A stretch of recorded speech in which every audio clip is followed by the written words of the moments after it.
Celebrating the connection with our pets. This is Animal Radio, featuring veterinarian Dr. Debbie White, groomer Joey Villani, news director Lori Brooks. And now, from the Red Barn Studios, here are your hosts, Hal Abrams and Judy Francis. And if you were in studio today, you would see that Dr. Debbie has brought in this cute little kitten. Just a cute little black kitten.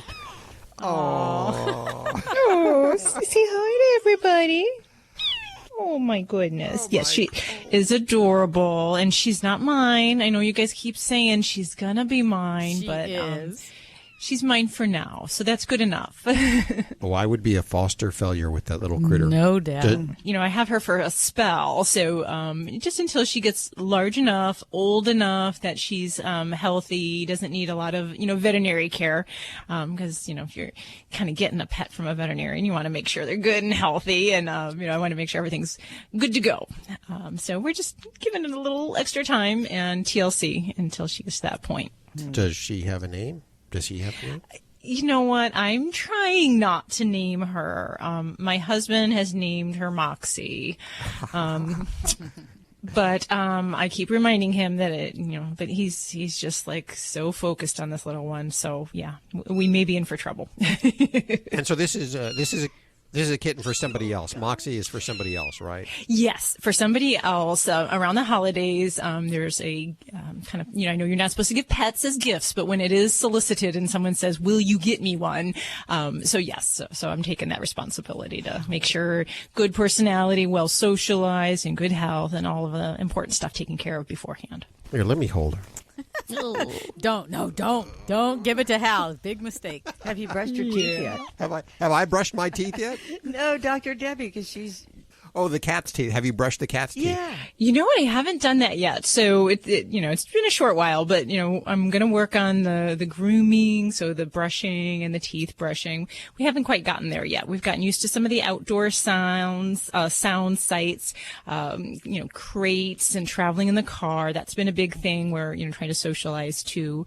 And then just being around a lot of people. So just about everyone at my hospital, can't get enough of this creature. And, so she's very accustomed to being handled, different people, different sounds. Barking dogs is not a problem for her. Doorbells, things like that. So we're just kind of getting her to be a well-rounded kitten, used to stuff. How old is she? 6 weeks right now. Wow. Yeah. And what age do you neuter a kitten? We usually wait till at least 3 months.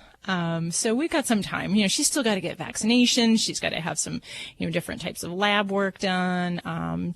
We've already done some parasite testing and deworming, but she's too young. She's under the radar yet for, a lot of the things like vaccinations so far. Is she eating hard food, or is it still a bottle baby? She is eating solids, so she's on dry and canned food, and she is got a little pot belly on her leg. And I don't think I showed you the best part of her. Let me see. It's her butt. Oh, her butt? She has no tail. Oh, I didn't notice that. Yeah, she has no tail. She was born with no tail. Oh, really? Minx. Mm-hmm. Oh, she is a minx. Yes. Yeah. So little special. So yeah, the joke is, anyone from the veterinary world, we end up with animals missing body parts. So I kind of did this whole thing of, do you mind if it has one eye? I'm missing a leg. And then I left out the tail thing because I kind of knew this one had no tail and I was interested in her. Ow, I just got bit. Well, how adorable. If you want to talk to Dr. Debbie, toll free from the free Animal Radio app for iPhone, Android, and BlackBerry. And we're going to go to those phones in just a couple of seconds here. Let's find out what's going to be happening from the newsroom, the palatial Animal Radio newsroom, in about 20 minutes. I got my hands on some incredible research, Hal. Uh-oh. We're going to find out how you can test your dog, your cat, your pet, whatever, for right-handedness or left-handedness, because you're gonna want to know what they are. I didn't realize they could be left pawed or right pawed. Yeah. I wonder if that'd make a difference when they kick a ball or use a scissors. It does. Boss always lifts his right leg more, so maybe he's right-handed. We'll find out exactly how to tell in just a few minutes right here on Animal Radio. And let's go to line 3. Hi, Will. Hello. How are you doing today? Pretty good, thanks. And yourself? Very good. How can we help you? Oh, man, I have a beautiful Husky Chow mix that's cream-colored. Beautiful, full of love, and she went to the groomer, and came back, and about a week later, she started, like, scooting her rear end on the ground and picking at herself a little bit. And then a week later, she started scratching and tearing at herself real bad, and now she's pulled all her hair out of her tail. Uh-oh. And she's just miserable. We took her to the vet, and they gave some anti-inflammatory. I can't remember the medication they gave her, but it doesn't seem to be doing much because, like, she's still a nervous wreck. Initially, we were feeding them Purina One, and we have a community dog bowl, and one of the dogs is overweight, so we went and got some pedigree weight control, and I had the dog foods mixed, and we were feeding them Dynavite also. But my wife stopped that for a little bit, and we have 3 other dogs, and none of them are having a problem except scooting their butt across the rug. Okay. But the main problem is a husky chow, Maddie. I'm just heartbroken seeing her.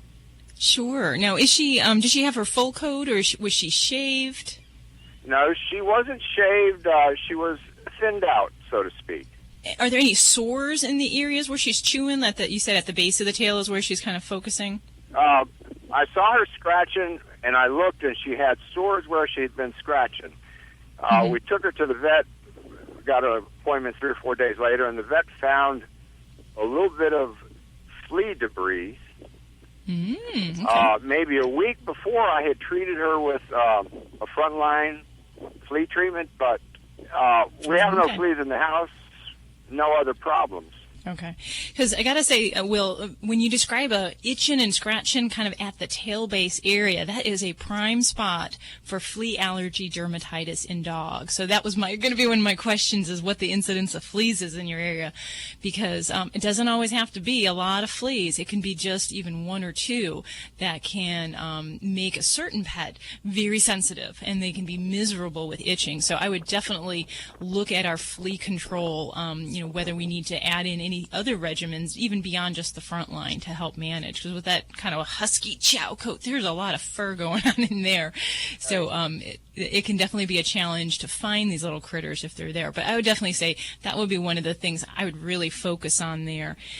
And if we're not responding to the normal anti-itch thing, sometimes we have to kind of up the ante a little bit. Anti-inflammatories could include things like we could use an antihistamine, something like a Benadryl product.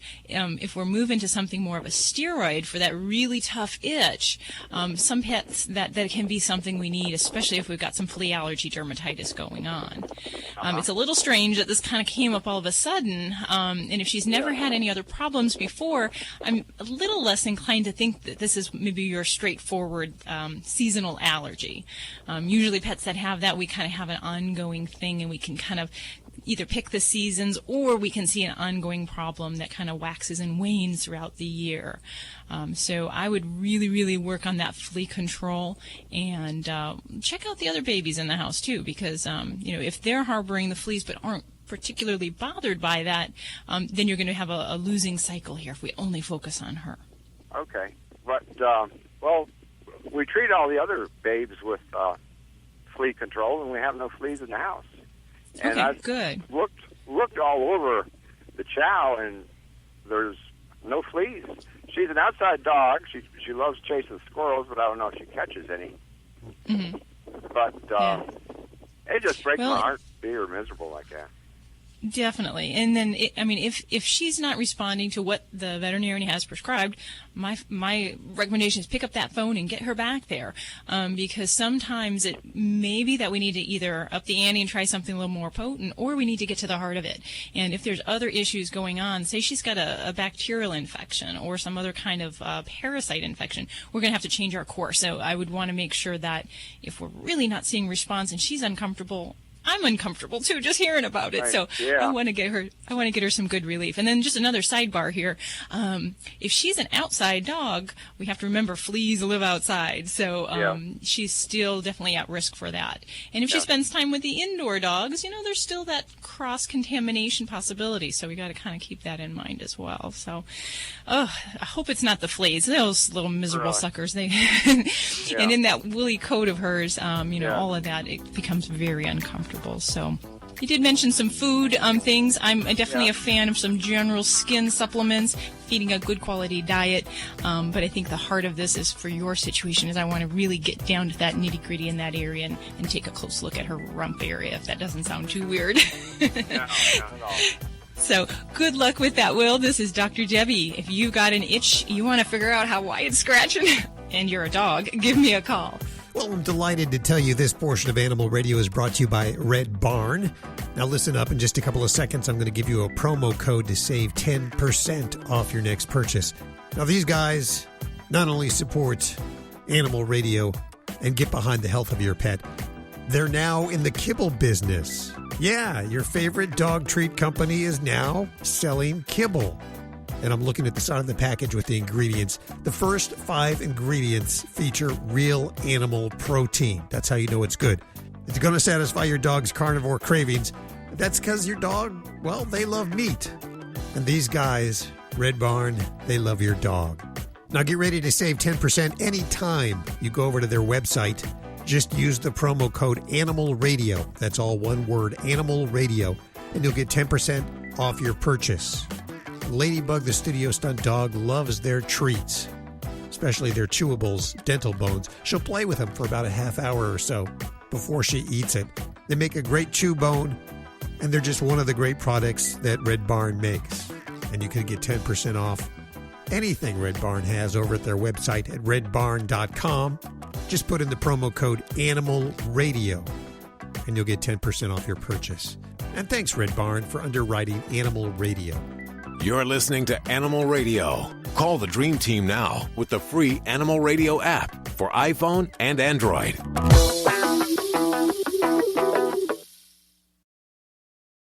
Your dog loves meat. That's why they'll love the new line of Red Barn dry dog food.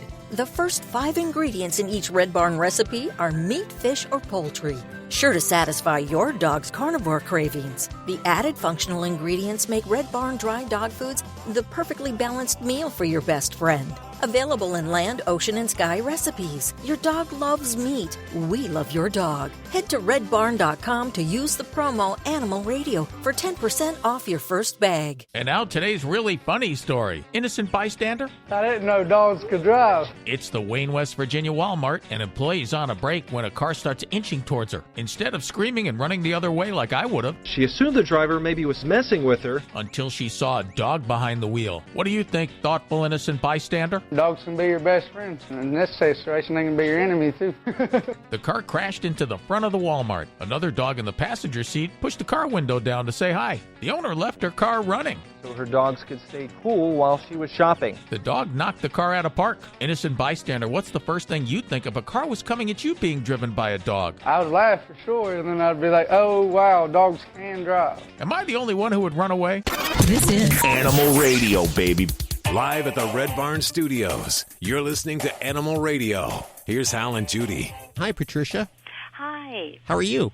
Oh, very well, but I have a question, 2 questions that are kind of eluding me right now with cats. Okay. Sounds challenging. Let's go. Oh, good. I have indoor cats, and I do a lot of cat rescue, and I decided to let 2 of the rescued ferals stay in my backyard.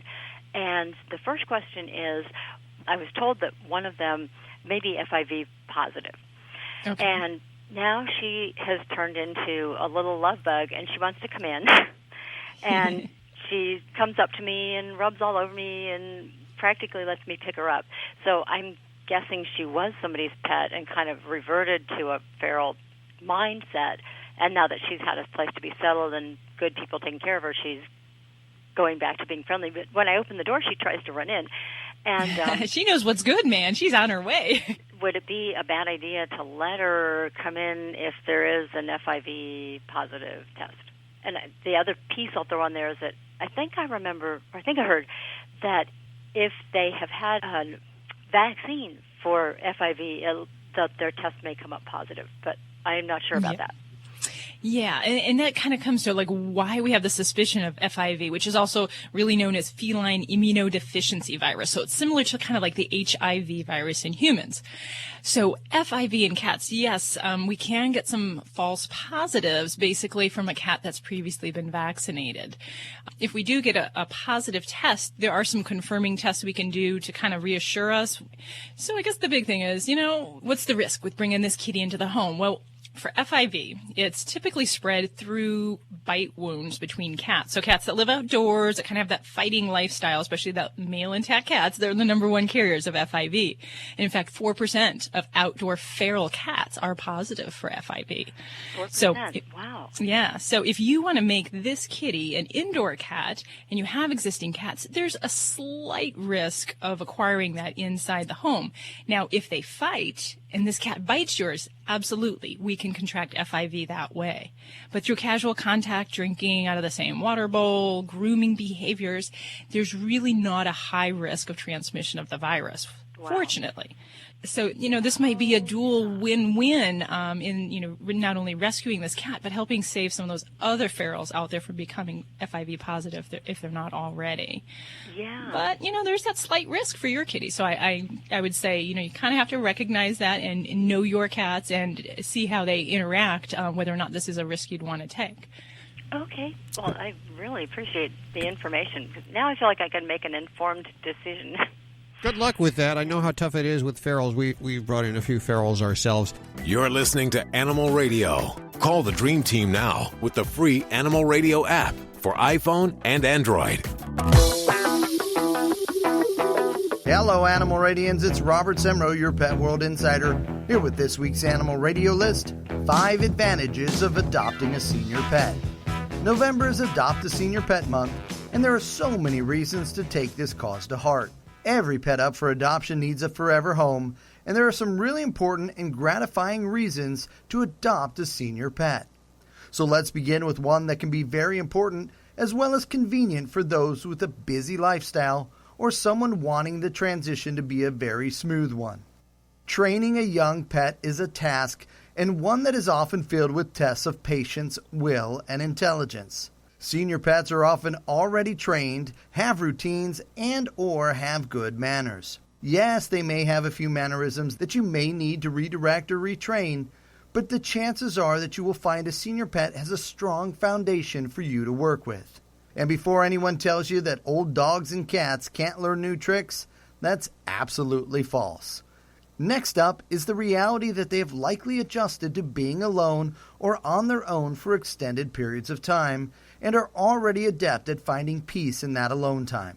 Often younger pets need constant supervision and attention, or bad habits can develop, including high anxiety levels, which can lead to a lot of destroyed furniture and or shoes. One of the more wonderful things for those wanting a specific kind of pet with a specific set of traits and personality is that a senior pet's personality is already developed and on display. You should be able to tell if they're going to need to be the life of the party or are just going to chill out with you and be your chill mate.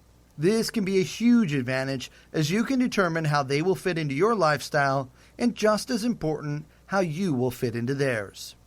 Older pets are more likely to integrate into the family quicker as well.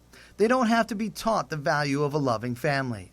They often seem to know that they were blessed to be brought into a family and work to ingratiate themselves into that family. One last great thing about adopting a senior pet is that you can really identify the type of breed and characteristics that you want and find that. There are pure breeds, mixed breeds, completely trained, completely active, completely chill, and so much more. Additionally, you can see how a senior pet integrates with your current pets much quicker. So it's much easier to know what you're getting in a senior pet than hope to grow and train them into the pet that you want. Every pet deserves a home, and every home has a different need. Embrace that you're giving a senior pet the best home possible for its senior years, and know that you made a huge positive difference in this pet's life.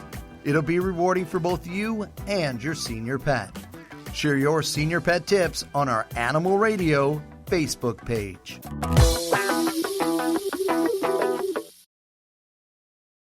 Start your dog's daily dental routine with Red Barn's new dental treats, Chewables. thoughtfully designed with ridges and grooves to help control plaque and tartar buildup in between your dog's dental vet visits. Chewables are natural, easily digestible, and your dog will love them. Red Barn Chewables, the tastiest way to brush your dog's teeth. Learn more at redbarn.com today. Use the promo code Animal Radio, and you'll get 10% off your purchase. Hi, this is Paul Reiser, and you're listening to Animal Radio. Every minute you're here, you're not harming someone else. I don't know what that means. This is an Animal Radio News Update. I'm Lori Brooks. The term southpaw, you probably heard it. I hear it a lot in baseball, but it refers to left-handed people. But your pet, did you ever think about this might be a southpaw or a right-hander or pawer as well? Yeah. A veterinary researcher, her name is Dr. Janice Lloyd. She's very well known, has been studying the handedness or pawness of animals, but not just on dogs and cats. This study is so unique. They're also looking at horses and goats and all kinds of animals. Now, she says that while only 10% of humans are lefties, nearly 50%, so about half, of dogs favor their left paw, but that fish prefer to swim in a right-handed direction. Did you know that all kangaroos appear to be left-pawed? So think about this. What is the difference between lefties and righties in animals? Well, is it the same with humans? I know that left-handers tend to be more creative. Mm-hmm. Supposed to use the right side of the brain. Yeah. Now, Hal, you're left-handed, aren't you? I am. So am I. That's right. You are. Yeah. You rarely think of you guys share an office, so I didn't think. I thought that was kind of odd, but that you would both be left-handed. But handedness, they say, is really a form of laterality, and that is the preferential use for one side of your body over the other. It's kind of like with kids. They say, if your child picks up something always with the left hand. In the old days, they used to not allow them. They'd kind of force them to use their right hand. They say, don't do that. So that happened to me. Studies, really? Oh, yeah. They forced me to, but it didn't work. My mom went down to the school and set them straight. Good. Everybody's body is different. They've done studies on guide dogs, too, you guys, that show that right-pawed dogs tend to pass their training twice as often as left-pawed dogs. Now, they say, dogs are about half and half. So another potential advantage of that is that right-handed animals appear to have a heartier immune system. Left-handed animals, including humans, are believed to be more prone to stress. I had never heard that. That's not true. That is absolutely not true. Well, we have to live in a right-handed world. The notebooks, the school desks, the scissors. It's really pissing us off. It is. It's tough. It's a tough world. For you lefties. But I thought that was fascinating and kind of brings us all together here. So you can test your own pets if you want to do that. And if you want to, we'll talk about it later and I'll tell you how, okay? When you talk about the lefties, when I had the National Academy Pet Grooming School, we couldn't even get the left-handed scissors for these people. And they would almost have to retrain them to groom dogs in a righty manner because, believe it or not, scissors made for a righty cut completely different than scissors made for a lefty because it's how you apply the pressure to the scissor. So normal pressure would be you push with your thumb down, which cuts the hair. When a lefty has to use a right-handed scissor, now they have to pull. So what they did find out, and the industry started to change it, is they were getting more problems like carpal tunnel because of the way that they had to use their hands now. So it's a tough world we live in. Yeah, tough world for you lefties. But I never thought about animals being lefty and righty. It's you just think of them I don't know. Now, Lori, going about their business. You're going to tell us how to tell? Yeah, if they're how left can we or tell? right? You want to know? Well, Sure. Yeah, I mean. Yeah. Okay. Dr. Lloyd says you can use Post-it notes and put a Post-it note like on their head or on their nose. But if they're really annoyed by the Post-it notes, don't do that because you're not out to annoy the pet or the animal. Or you can use, what else did they say? Like just treats that they would have to grab. Something that would require hand or paw or leg motion. So would they swipe that sticky Post-it note off with their right hand or the left hand? You have to look at the way you do it. And do it concisely, the same exactly, 50 times. And, yeah, if you get 32 times, out of the 50 with one leg or the other, then that is what your pet would be. And think about horses are the same way. You know, a lot of them, because they have to run counterclockwise to the left, right? So if you could have a winner or a loser. So, and when you're affecting, guide dogs like they talked about, that's pretty amazing. You can just do a simple little test to determine if or if not a pup might be better suited for one career or another. I work with a service dog, and she's supposedly in training, but she's not doing real well. So I'm going to have to check to see if she's right or left pawed. And you say if she's right pawed, she is more suited for it, or if she's left paw? Right pawed dogs tend to pass their training for guide dog training. She's got to be left pawed then, I'm guessing. No, right pawed. I know, but she's not doing very well. So I'm guessing she's left. Don't you know there are listeners all across the country right now putting sticky notes and Post-its on their animals. Their animal's head. Now, if you are a Disney fan, and every family that has kids or grandkids ends up going to Disney, but 4 hotels at Disney World are now allowing guests to bring their dogs along on vacation. But this is just a pilot program, okay? So you're going to have to book quickly. It started just a few weeks ago, and they're now accepting reservations through October of next year. The 4 hotels in the program are Disney's Yacht Club Resort, Disney Port Orleans Resort Riverside, Disney's Art of Animation Resort, and the cabins at Fort Wilderness Resort and Campground. Now, the Yacht Club, it sounds a little more ritzy, doesn't it? Mm-hmm. They had $75 to daily room rates for canine guests. The other 3 resorts are going to charge you an extra $50 per dog. They do give you a welcome kit, though, with a dog mat, feeding bowls, a custom ID tag, poo-poo bags, puppy pads where they can pee-pee on, plus a dog walking map of the property. And just 2 dogs are permitted per room. But that's a big step for Disney. Sure. I'm Lori Brooks. Get more breaking animal news anytime at animalradio.com. This has been an Animal Radio News Update. Get more at animalradio.com. And I want, and I Hey, it's Vinny Penn coming at you with another party animal installment on Animal Radio. Well, we did it. For those of you who listen to these segments of mine here, told you a ways back that my 5-year-old daughter Stella, she's ready for a pet. We looked at a lot of different pets. I wanted to start her off with the fish. Oh, as a matter of fact, she actually had already. She's had a turtle and a frog, but they've since moved on. And it was time to get her another. I wanted to start her with a fish. I think that's the good starting point for any 4, 5, 6-year-old. We went to the pet store and we picked out just the most beautiful pink fish. Stella picked her out herself, picked out a great one. We got the nice little aquarium and she dressed it up and decorated it really nicely. We went down to the beach earlier that morning. She picked out a beautiful rock to put in the tank. We were all set up. She looks at the fish. And it's called a betta fish, if I'm pronouncing that correctly, B-E-T-T-A. So it was not essentially a goldfish. I don't know. This was kind of a new terrain for me, even though I had goldfish when I was a kid. I think they were goldfish. I had 2, Cheech and Chong. But this was called a betta fish. Nonetheless, Stella looks at her and says, I want to call her Magnolia. And it was really a moving moment. I looked at my daughter and I thought, that name is fantastic. We can call her Maggie for short. And she smiled. She thought that was a great idea. We got in the car with the little carrying case for the fish, and Stella stared at her the whole way home and was saying, I love you, Magnolia. I love you, Magnolia. We got home, transferred her into her new home, dressed it up, and Stella was looking at her, and she's so beautiful. Daddy, thank you so much for buying me Dandelion. And I said, Dandelion? What happened to Magnolia? And she said, no, I changed her name. I want to call her Dandelion. And I said, well, all right, if we, Dandy for sure. That kind of works. Go with that. Dandelion it is.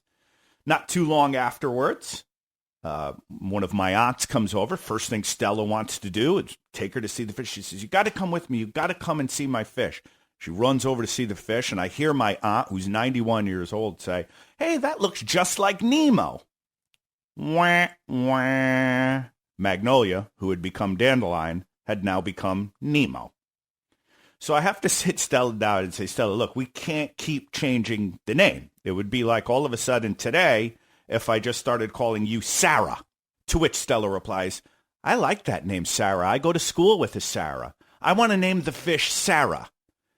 At this point, I'm a little bit out of my mind. I'm confused. I don't know which way is up. I don't know is it a girl? I always heard girls were fickle, but this was bringing it to new heights.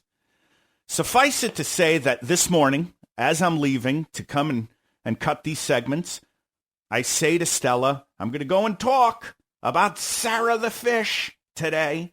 And she said, "What kind of fish is it anyway? I heard you telling someone that it wasn't really a goldfish." I said, "Well, Daddy's learning as he goes, same as you. I think it's called a betta fish or a betta fish." And Stella says, "All right, Daddy, we'll go and tell everybody about Betty then." Mini Pen, Party Animal, Animal Radio. Check out Animal Radio highlights, all the good stuff without the blah, blah, blah. Browse on over to animalradio.pet. Hi, this is Park Overall. I'm just thrilled about Animal Radio. Please, spay and neuter your animals. Please. This holiday season, we're in for a treat with The 12 Days of Snowball by Kristen McKenna, a heartwarming novel partly told from the perspective of a mischievous feline named Snowball. Snowball considers herself the official matchmaker for any lonely humans in her life, and it's a job she takes very seriously, especially at Christmas. The 12 Days of Snowball by Kristen McKenna is available everywhere books are sold. For more info, visit KristenMcKenna.com. That's KristenMcKenna.com. It's Animal Radio, celebrating the connection with our pets. You want to reach out to us, use the free iPhone or Android Animal Radio app. Download that puppy now. We'll go back to the phones with Dr. Debbie and Joey Villani in just a couple of minutes. But first, Lindsay Tracy from Red Barn is back. How are you doing, Lindsay? I'm great. How are you guys doing? You know, getting excited about the holidays. Thanksgiving, I'm going to cook a turkey this year. I'm going to do the whole thing. And when I cook these meals, I always get reminded of Dr. Debbie saying that the busiest time of the year for her is right after Halloween and then all the way through to the new year because of the holidays. Why is that, Lindsay?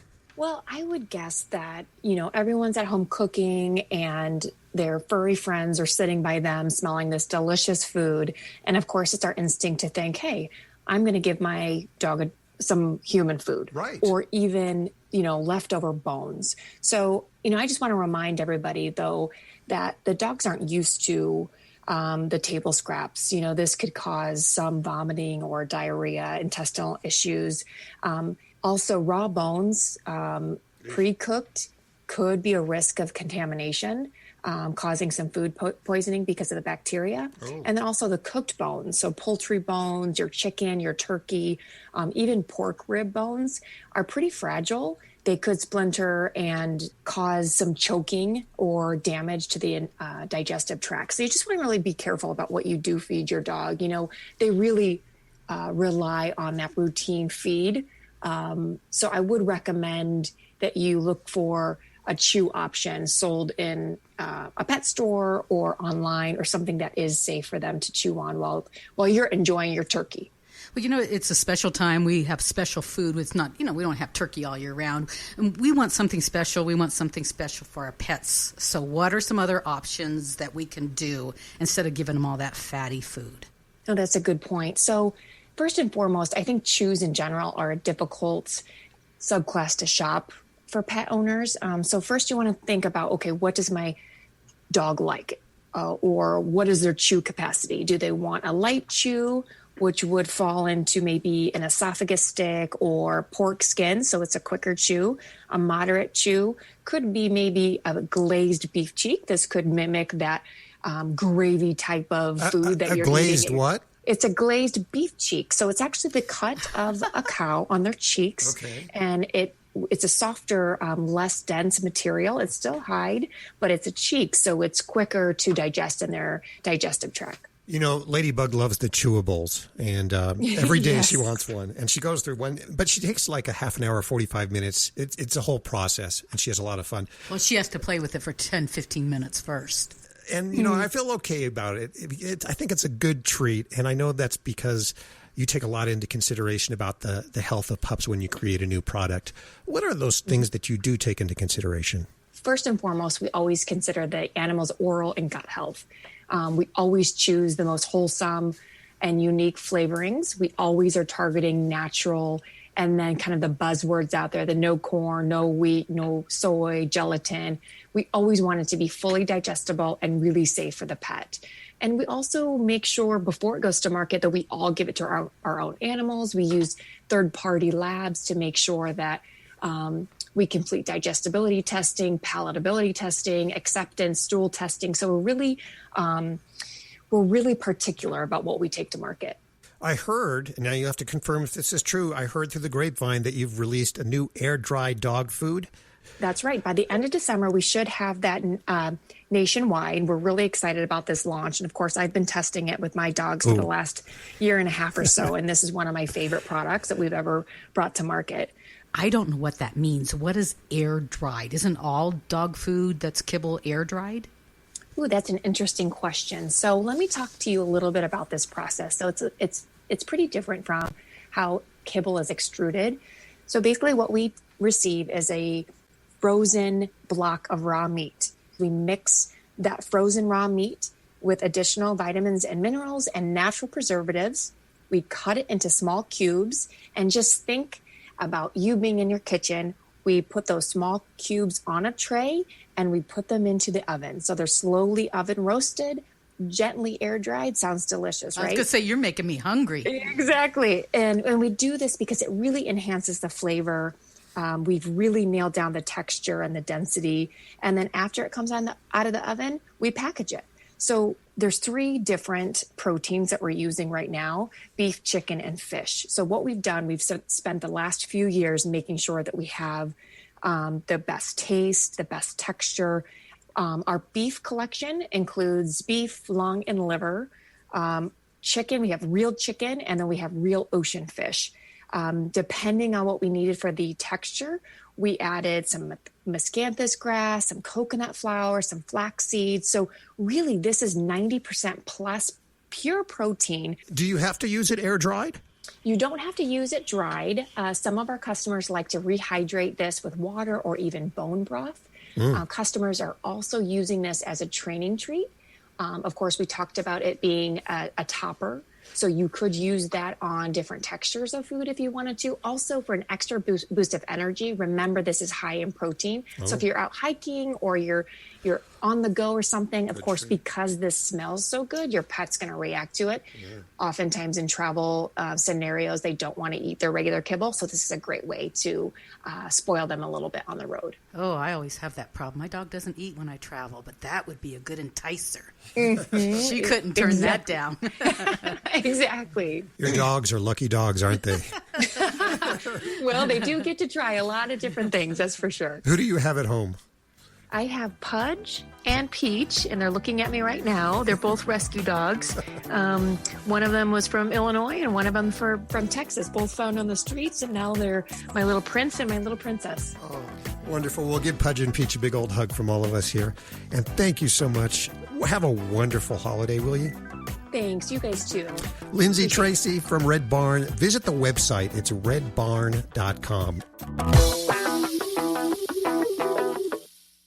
I represent low-cost airlines, and we know a lot of you are not traveling right now, and we understand. However, if you do need to travel between now and the end of the year, now is a great time to lock in some of the lowest prices we've seen in a lifetime. Hey, in normal times, we can save you up to 75%, but now airlines are practically giving away seats. We have inside deals on over 500 airlines. Here are a few sample round-trip deals we found. Seattle to Vegas, $35. Chicago Chicago to Atlanta, $85. Los Angeles to Atlanta, $100. Of course, there are some limitations, but the airlines want your business right now. And cancellation and change fees are flexible. So fly somewhere this year, book now, save a ton, call right now. 802-341-4532, 802-341-4532, 802-341-4532. That's 802-341-4532. Celebrating the connection with our pets. This is Animal Radio, featuring veterinarian Dr. Debbie White, groomer Joey Villani, news director Lori Brooks. And now, from the Red Barn Studios, here are your hosts, Hal Abrams and Judy Francis. And in just a few minutes, Anthrozoologist, which is apparently an emerging field. Anthrozoologist John Bradshaw will be back with us. Of course, he's written so many books. We've had him on for about each and every book that he's had on. Yes, last time we had him on, he told us that we could train our cats. I still haven't had any luck in that. Good luck with that. Yeah, they've trained us. His new book, The Animals Among Us, How Pets Make Us Human. And he's going to talk about how it's just in our nature to love pets. And I want to find out why some animals are pets, family members, and when some animals are food. That's what I want to find out. I'm going to ask him about that. Okay. Also, we never ask him about his life and his animals. I want to know, he probably has a house full of animals, right? You At would think least, so. yeah. He's got to have many, Got to many do all that cats, research. dogs. Sure. So I will ask that stupid question that I asked Jackson Galaxy. Jackson Galaxy, do you have cats? I will ask John Bradshaw. The obvious question, right? What animals do you have? And that's on the way in just a couple of minutes. Lori, what are you working on? Well, there's another one of these cases in the news, and it's one of those cases that would just be your worst nightmare. Your dog is supposedly euthanized by the vet, and then to find out months later that the animal is still alive. And this case happened in New Jersey, and we'll tell you all about it. Wait a second. Didn't you just do... You did this news story, didn't you? I mean, yes. I heard you... I think that was Utah, though. You mean this has happened again? Again, yeah. Wow, okay. It's kind of weird. I think probably most of us who are pet lovers probably tend to hold our animals as they're being euthanized, but apparently, I guess we'll have to talk to Dr. Debbie. Maybe that's not done as often as we think it is. Oh, you need to be present, is what you're saying from now on. You need to be present. We'll find out in just a few minutes. Probably a good idea. Okay. Let's see. Which one are we going to, Judy? We're going to go to line 1. Mm-hmm. Pepper. What a pretty name. Pepper. Mm-hmm. But he's a schnauzer. Well, that's the person's name. Oh, it's the person? Oh, jeez. All right, well, that ruins that. Hi, Pepper. How are you? I'm fine, and I want to tell you thank you so much for taking my call. Well, of course, with such a pretty name. How did you get the name Pepper? I eat about 5-gallon jar full of jalapeno peppers a week. Oh, my. So it's not your given name. Likes them too. See, the dog likes him too, huh? All right. Uh-huh. Now, you don't have a regular name for the dog, do you? Well, I named him Casper because he's white. Casper. Okay. Mm-hmm. What's going on with Casper there? Well, I have 2 dogs. One is a Havanese and one is a Bichon, Casper. I had Casper about 2 years, and I was making his own dog food, which it was ground turkey, brown rice, and I'd buy the bag of frozen vegetables and put it in there, and everything was going fine. I'm an over-the-road truck driver, let me tell you that first. Okay. And all of a sudden, he started getting, like, bladder infection, kidney infection. One right after another, right after another. And, I mean, it's not that I'm not taking him out and walking him. It's not that I'm not letting him walk long enough. I mean, every time I would go to the vet, it'd be like $350, $450 while they try to track this thing down. They treat it. They even went as far as to give me a prescription to take to Walgreens because he had to be on antibiotics for so long one time. Okay. And then he started chewing at his paws. And his paws turned real pinkish looking, and all around his mouth were real pinkish looking, and then he got another bladder infection. So I took him back to the vet. She said, well, she goes, this just isn't right. Now, this is when we were home just about every weekend. So she did some investigating, and she told me, she said, he needs to go, he's got a problem assimilating protein. And we need to put him on the urinary ISO. Okay. Well, I've got him on that, But I was just wondering if there is another alternative to it. Now, this dog begs for vegetables. He begs for vegetables. He loves vegetables. All right. Oh, listen, he loves jalapeno peppers, any kind of vegetable that you will give him. Now, I want to back up for a minute, because you said with Casper that he was having a lot of urinary issues. Just because when I hear about a Bichon who's having problems in the urinary nature, they are a breed very prone to bladder stones, and particularly calcium oxalate-based bladder stones. So one of the methods to deal with that is we will try a low-protein diet, and the SO-type food, if that's the one that you're talking about, made by Royal Canin, that is appropriate for that kind of dog that has those kind of urinary issues, and it is a low-protein food. So if that's somehow related to his previous signs, then I would definitely endorse that, prescription basically for you. And Well, he hasn't had a problem since. Well, there you go. Then it's doing something. At least I'm speculating. Now they've changed, our company has changed our route, and I mean, sometimes it's anywhere from 2 to 4 months before we get home. So, and I realize this is a prescription dog food, and it's hard for me to get. Now, I am going home next weekend, and I do have a couple of cans, but if I get in a bind, is there anything else? Well, the trick is there's probably some things that we can use short-term retreat foods that would be appropriate for a dog on this food. But I'm going to say it's a little hard to just pick a food that we're going to be able to substitute, because this is a therapeutic food. It is basically gearing the urine into a certain environment so we can hopefully prevent those problems. Now, there are some treats that we can do. Oh, before I even get there, I was going to say, at least at my office and many veterinary offices around the country, they may have the option to order online for these prescription foods and to have those shipped to your home, because it is very much. My vet is only like 10 miles from me, and the problem is getting to my home city. Okay. Well, the things that we would definitely want to avoid, as you mentioned, a lot of the different meat things, many of those we will want to avoid. The things we can use in a pinch for a pet that's on a diet like SO would be eggs. We can use eggs or chicken, but we stay away from, a lot of the heavier meats. And you mentioned vegetables and fruits. And so there are some fruits and vegetables we can use that are appropriate along with this diet. I'll often recommend bananas, melons, green peas, cauliflower, those kind of foods would be appropriate. So, some of those foods might not be a bad thing, but I would hate for you to be out on the road and rely on those food items as your main source of a diet. So, when I go home, I'm going to buy the large bag, the super large bag, and I'm going to put probably about 30 pounds on the truck, so I won't be out. But it just caught me unawares this time, and yeah. Now, one other solution that I might recommend, and we use this solution for folks around us that travel, is you can ask your veterinarian for either a prescription card or a written prescription for that food. And if you're heading through another community, and if you have a written prescription for that food, you may very well be able to buy that at a veterinary office. But you can't just go in and say, hey, I need that SO food. Most places will say, we're not comfortable selling that to you unless we know you really need this for your pet. So that might be another kind of little trick to try. Well, don't forget, you can get your fix of Animal Radio anytime you want with the Animal Radio app for iPhone and Android. Download it now. It's made possible by Fear-Free Happy Homes, helping your pets live their happiest, healthiest, fullest lives at home, at the vet, and everywhere in between. Visit them at fearfreehappyhomes.com. And thanks, Fear-Free, for underwriting Animal Radio. Hi, Kelly. How are you doing? I'm doing just great. How are you today? Good. Where are you? I'm in Kewanee, Illinois, in the freezing weather. Ooh. We'll send our warm wishes your way. What's going on with your pet today?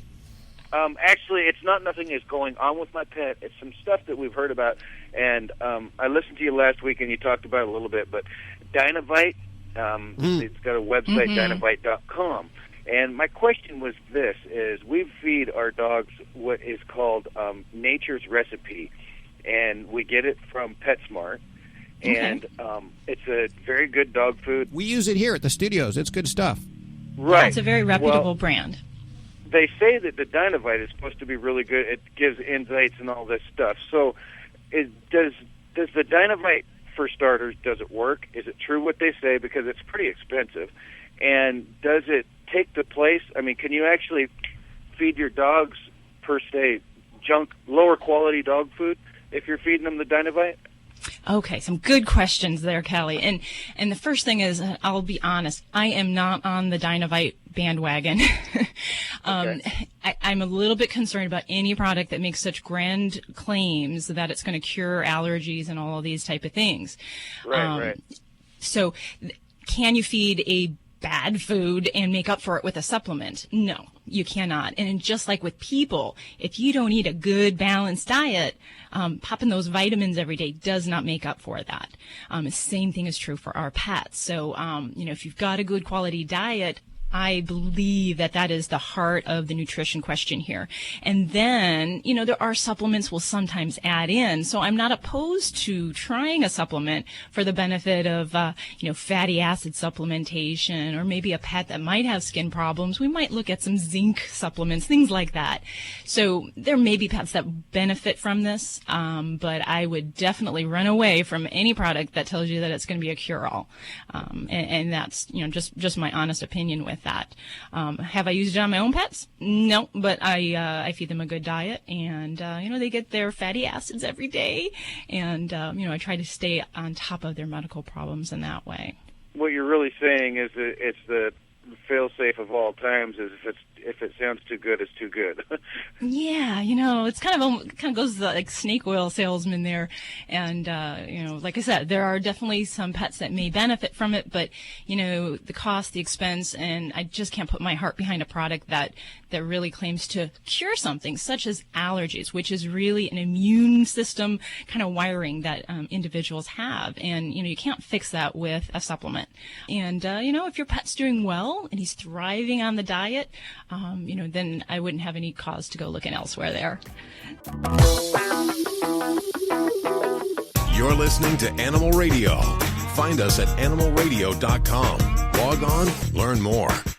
Hey, this is Paula Poundstone. Wait, I forget where I am. Animal Radio. Animal Radio. I love that. Oh, hey, this is Paula Poundstone on Animal Radio. Spay and neuter your pets, or we're going to be eaten alive!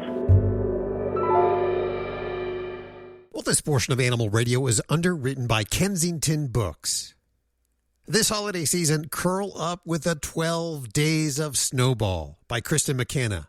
It's an adorably funny novel featuring a matchmaking cat named Snowball. The 12 Days of Snowball. It's a perfect holiday read for animal lovers or anyone looking for romance. Pick up your copy today anywhere books are sold, or visit KristenMcKenna.com. That's KristenMcKanagh.com. And thanks, Kensington, for underwriting Animal Radio. All of us here at Fido Friendly Magazine can't wait to get on the road again with our favorite Fido. We know that it's just not a vacation without our furry companions by our side. Start daydreaming now and visit FidoFriendly.com to scout out places near and far so you will be ready for your next adventure once it's safe to travel. That's FidoFriendly.com. Until then, stay safe and leave no dog behind. You're listening to Animal Radio. Call the Dream Team now with the free Animal Radio app for iPhone and Android. It's Animal Radio. And it's human nature to like animals. At least that's according to John Bradshaw. He'll be joining us in just a few minutes. Brand new book out called The Animals Among Us and How Pets Make Us Human. And Lori, we're just about 10 minutes away from a quick check of the news in the newsroom. What do you have coming up? One of the big social media platforms has gone through its user database and used some like facial recognition things to find cats and dogs and stuff. So we'll tell you what they found from culling all of this information about cat lovers and dog lovers on social media.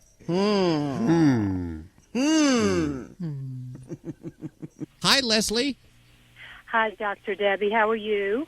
Oh, hi. I'm wonderful today. What can we help you with today? Well, my husband and I adopted a cat that's an indoor-outdoor cat about 4 years ago. And he's always worn a collar, even when we adopted him or before we adopted him. And we've noticed within the last 6 to 8 months that he's been coming in the mornings without his collar on. And so the first time we thought, well, maybe that's a coincidence.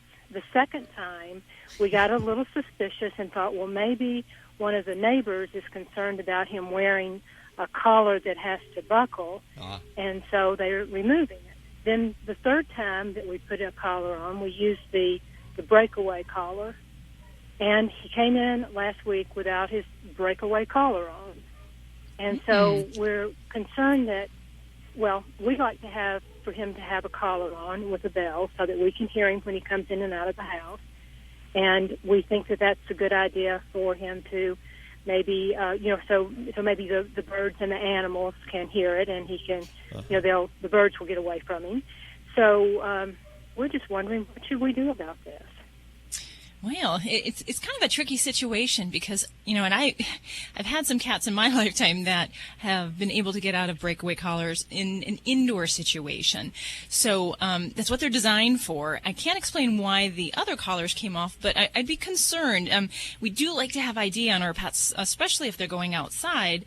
But if your kitty is getting into environments where that is coming off or getting snagged up on things, that does put them at risk for, choking or some kind of injury from that. So as much as we want to keep a collar on them, if we assume that no human is removing that. You think neighbors are removing it, though? You are assuming that. Is that correct? We assume that a neighbor is removing it because of they just don't want the cat to have a collar on. How about putting a note on the collar? The new one, just putting a little note on it and say, hey, call, let's talk about this before you take the collar off. I like that idea. We could do that. Yeah, it seems like you have a steady communication somehow with the neighbor there. Do you know which neighbor? No. Our cat lives in a neighborhood, and we call it an island that is kind of blocked off by different roads. And so he lives on this island. And everybody in the neighborhood knows him because he's out and about so much. I mean, he's a nice cat. He's a very, very nice cat. Does a breakaway collar, is that visibly a breakaway collar, or could that look like any other collar? Could the neighbor think, oh, it's just another collar? No, it looks different. It's definitely a breakaway. You can see that it has a snap instead of a buckle. So, wow, Doc, this is a tough one. Yeah. Well, I mean, Hal's suggestion about putting some little note or, important identification is included. I would also make sure you do have your kitty microchipped, and it won't serve the purpose of having the audible tone, the bell sound, but at least that's another way that you can help ensure that he's your kitty and that he is identified, and heaven forbid someone picks him up and decides they want to have him, that there's some ID there. So, he does have a microchip. Good. Fabulous. Good. And the other side of the argument would be the safest thing would be to keep him indoors so that he doesn't even have this problem. So I know that's not always a popular opinion with some cats who are used to this lifestyle of being the outdoor kind of wandering, checking out the neighborhood and keeping tabs on his domain. But that would be the only one thing I could say that we would avoid this problem altogether. They live a longer life, don't they, Doc? Generally, isn't it statistically proven? Definitely. Outdoor cats, injury, infectious disease, you name it. It shortens their, almost by 50%, shortens their lifespan. So, yeah, that's my little advertisement to keep them indoors. Leslie. Yeah. Well, I think I like the idea of putting a little note on his collar. We'll buy another collar and attach a little note to it and see what happens. And do the detachable collar, because when we adopted this cat from a neighbor who was moving out of town, her only stipulation was that we continue to keep him as an indoor-outdoor cat because that was the way she wanted him to be, and we put in the cat door so that he could come in and out, and so we're going to keep that arrangement. Okay. We're going to keep our part of the arrangement there. Well, but I do like the idea. Yep. Put the note on, and then call us back. Let us know what happens. We're very curious. And if you're the neighbor, hey, stop it. Yeah, put a bell on the little cat door so you can hear the bell when he comes out on the cat door. Yes. Hey, there you go. That's an idea too. Judy actually made me wear a bell at one time because I would sneak around. Yeah, I couldn't find him around. So I understand completely you're wanting to have that. And, of course, the birds, it does scare away the birds so that they have a chance to get away. Good idea. I hope it works out. Let me know how it does work out, okay? Thank you very much. You're listening to Animal Radio. Call the Dream Team now with the free Animal Radio app for iPhone and Android. Roll over. Hey, wait a minute. You haven't taught me how to do that trick. I can give you my paw, though. It's Alan Cable on the mess. Not very good at doing tricks. Time for your amazing dog watch. And there he goes. Buddy the dog climbs trees. I've never seen one climb a tree before. That's Jerry. She's Buddy's dog owner, or human companion, or dog roommate, whatever you want to call her. He's been climbing trees since he was a puppy, probably trying to get away from this show. I was nervous about it at first, but now he seems very sure-footed, and so I don't worry about him. He looks like a squirrel jumping from branch to branch to branch. He just chases. I think I'll start climbing trees. Squirrels need to watch out. This is Animal Radio, baby. I represent low-cost airlines, and we know a lot of you are not traveling right now, and we understand. However, if you do need to travel between now and the end of the year, now is a great time to lock in some of the lowest prices we've seen in a lifetime. Hey, in normal times, we can save you up to 75%, but now airlines are practically giving away seats. We have inside deals on over 500 airlines. Here are a few sample round-trip deals we found. Seattle to Vegas, $35. Chicago to Atlanta, $85. Los Angeles to Atlanta, $100. Of course, there are some limitations, but the airlines want your business right now. And cancellation and change fees are flexible. So fly somewhere this year, book now, save a ton, call right now. 802-341-4532, 802-341-4532, 802-341-4532. That's 802-341-4532. This is an Animal Radio News Update. And I'm Lori Brooks, a New Jersey woman who thought her dog was dead because the 15-year-old Mini Pinscher named Caesar had been euthanized, supposedly, 5 months earlier at her vet's office. Well, the woman found out recently that the dog had actually been living with an employee of her vet. Caesar's owner had even picked up his collar at the vet's office. She paid the bill for his euthanasia and received a letter from the staff with their condolences. And then she received an anonymous tip from someone that Caesar was still alive, and they told her where she could find him. Wow. They said he is in the care of a vet technician that worked in the vet's office. So the owner called police, and they went in and they ordered the vet technician to return Caesar immediately.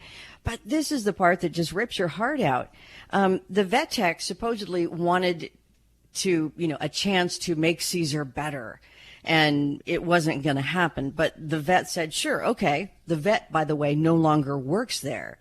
But unfortunately, when Caesar was returned to his real owner, he was in worse health than he had been 5 months before. So the owner had to take him to another vet and then, go through that process all over again with him. That's so sad. This is like the second story you've reported like this in the last couple of months, isn't it? Right. Yeah. They're investigating the vet now for possible charges of theft.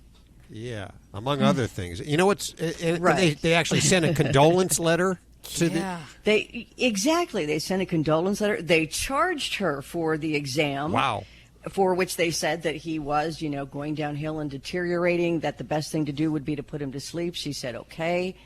And so they did it. They sent her a bill. She dropped by the office to pick up the collar that would have been there. And they she signed off on the bill, paid it, but she did get a refund on the euthanasia part of it. Oh, that's nice. That was nice of yeah. them. And it's sad because sometimes, as a veterinarian, we don't always agree with everyone's timing or maybe the decision for euthanasia. But if it was a mutual decision and the veterinarian said, yes, this is the best thing for your pet, that it does really kind of shock me. That there wouldn't be that, perhaps we can try something else. Would you be interested in, signing your pet over, and someone maybe with more financial resources can try to pursue X, Y, or Z?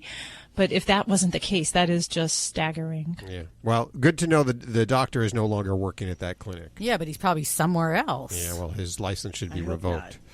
Yeah. Half a world away and something much lighter. A pair of elusive white giraffes have been spotted near a conservation area in Kenya, Africa.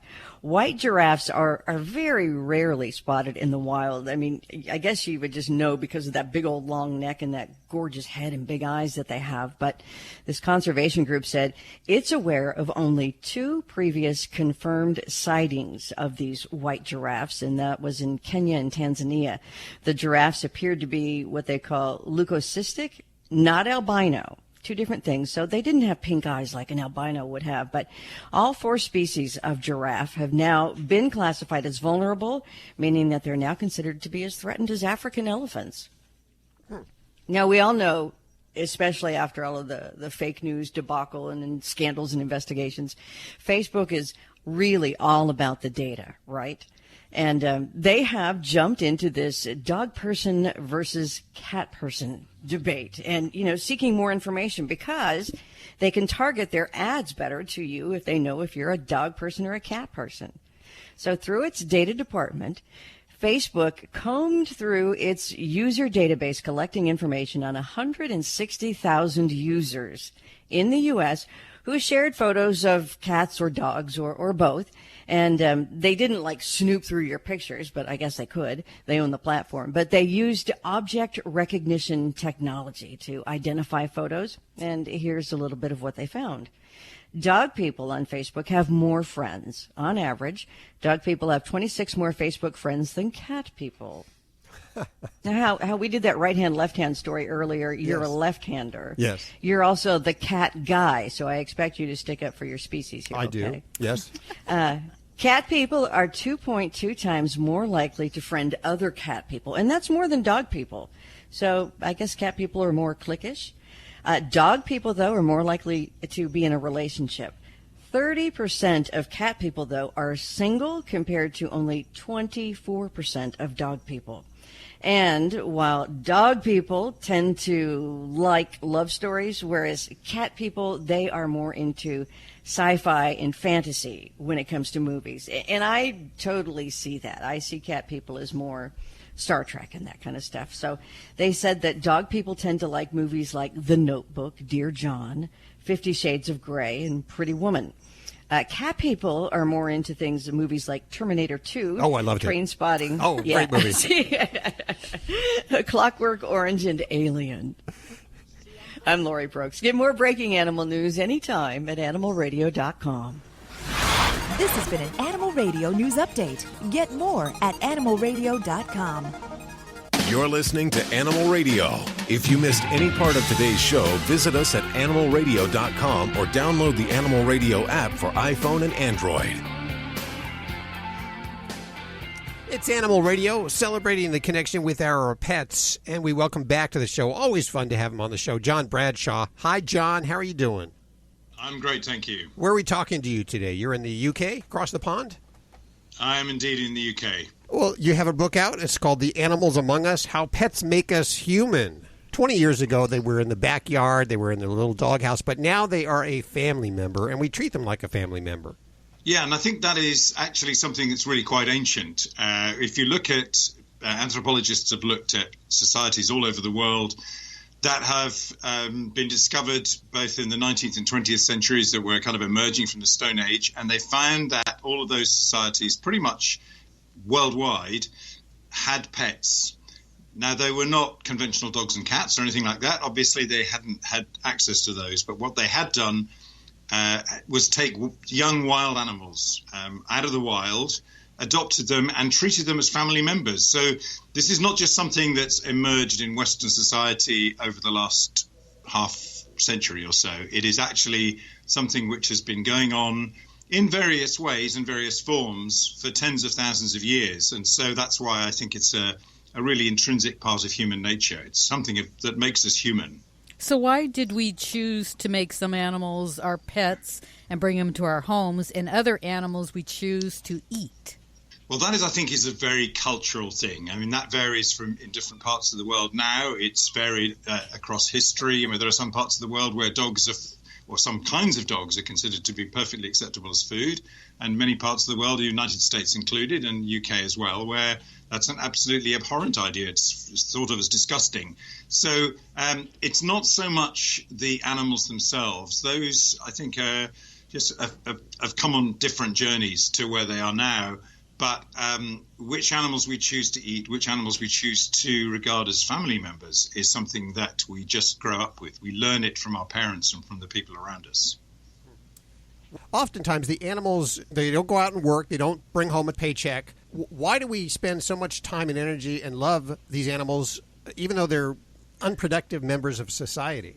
Well, the short answer, or the initial answer is, well, that they make us feel good. I mean, not all of us. I think that has to be said, that people do vary, and there just seem to be some genetics behind that. People do vary in how appealing they find animals and how much buzz they get from talking to them and stroking them and petting them and that kind of thing. But those of us who do get a buzz from that, there's been good science done to show that it's not just something that happens in your mind. It changes the hormones circulating around your bloodstream. You get endorphins peaking, which give you that good feeling, the rewarding feeling. You get oxytocin peaking as well, which makes you feel affection for the animal. So there's a good basis for this. It's not just something that people imagine and that they've kind of dreamt up over the past few years as something that might be just fun to do. It's something which is right there, deep down in human nature to feel this way.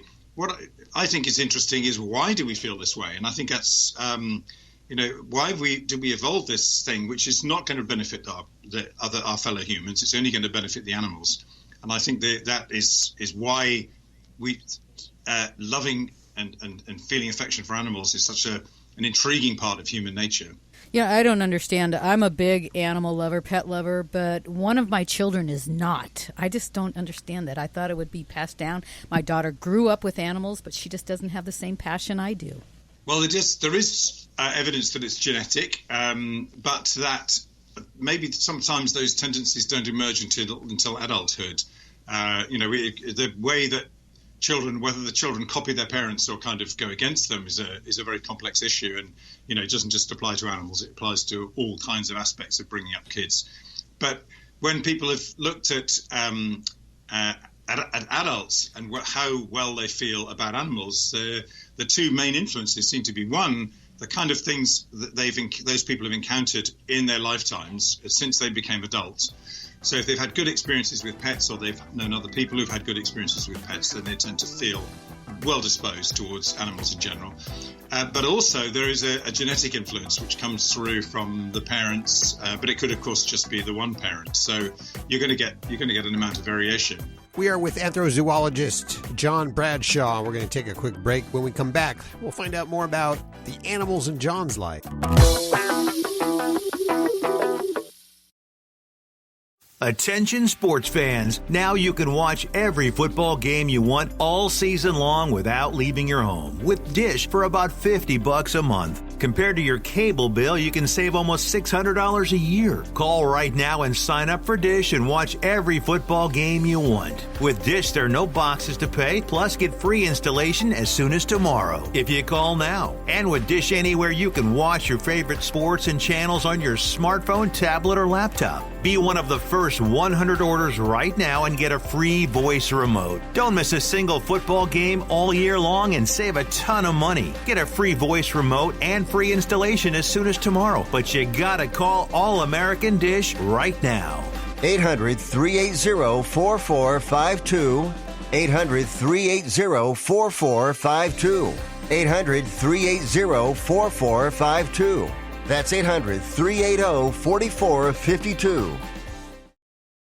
Hi, it's Alan Cable, and it's no secret that our dog friends have transformed so many lives. They ease loneliness, make you laugh, get you out on new adventures, and help you meet people. They've even helped folks with depression and loss. They can sniff out explosives and even disease. When it comes down to it, dogs create more magic than David Copperfield. Doesn't your dog deserve the best life possible for all the magic he or she gives you? Of course they do. But how do you do it? Is it by feeding your dog the best filet mignon? Or letting him have free run of the house? Do we repay our dogs by letting them sleep in bed with us. I think you know where this is going, right? You want to give your dog the best life possible by educating yourself so that you can educate your dog. You know, puppies learn quick. They may learn that grabbing your clothes and shoes results in a real fun game of you chasing them or playing tug of war. They also learn that whining and barking gets them lots of attention from you. Let in, let out. And then they learn that taking little chunks out of your hand or ankles with those sharp teeth produces super fun noise. This is the exact opposite of what you want them to learn, though, isn't it? Being in charge from the very start of your puppy is better for both of you. Teaching him to sit and let go. Redirecting his behavior. Teaching him not to bite you, but only toys. Making sure that when you train him, you set him up for success and make it a lot of fun. So that your puppy grows up seeing training as the funnest game ever. And then in the house, you teach your puppy that calm behavior is the right behavior. And that the yard or the park is the place for play. Don't get him revved up. Save that for outside. Then make sure you take your puppy around as many people, to as many places, around as many other dogs as you can. Take them everywhere you can. Parks, baseball games, shopping centers. Let them see and watch all kinds of people and dogs. Introduce them to the vacuum cleaner, the lawnmower. And when your puppy gets scared, don't say anything. Don't say it's okay. That just reinforces the fear. Just remove him from the situation or give him a treat. Redirect him. He'll get over the fear quickly when he associates it with something fun or pleasurable. So get a plan, get the education, and then get yourself a dog. And remember, good dog.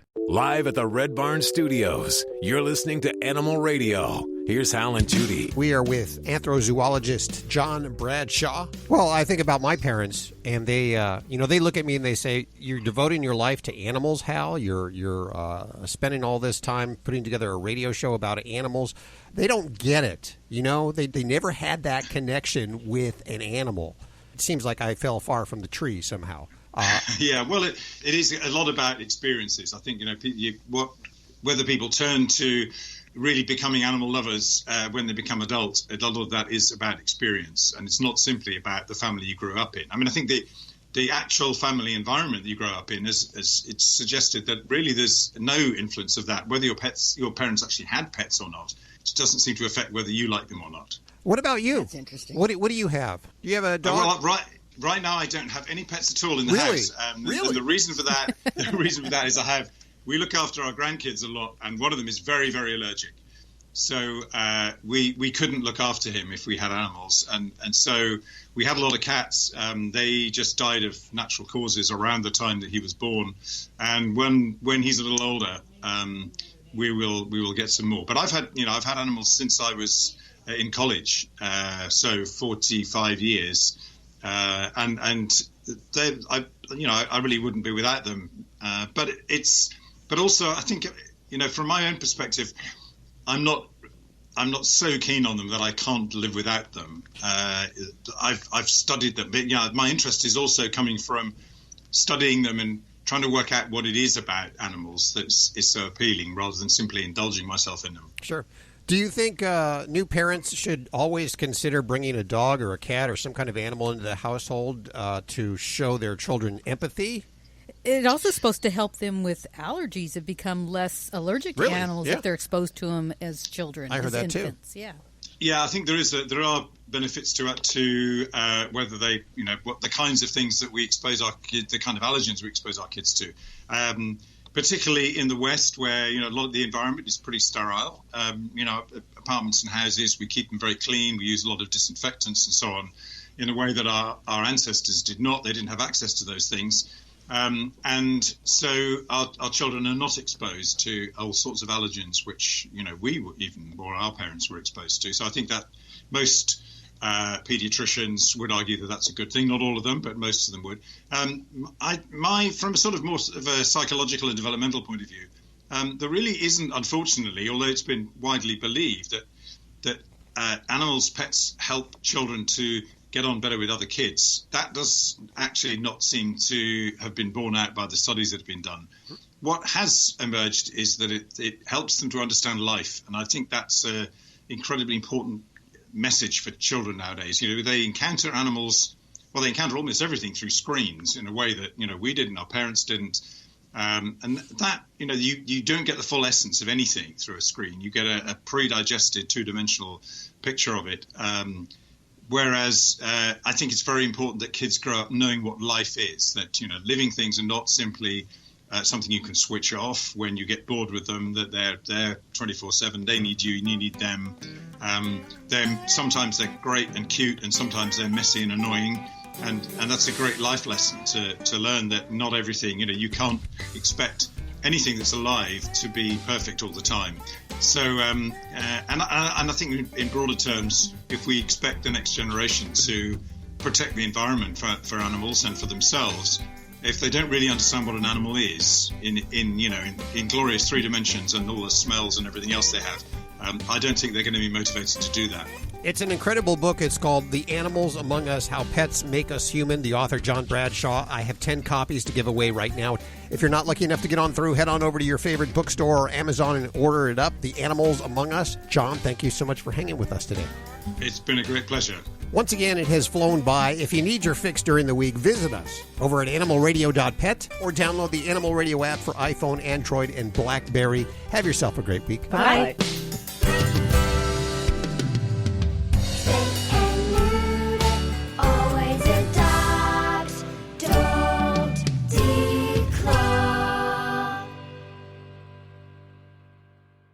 This is Animal Radio Network.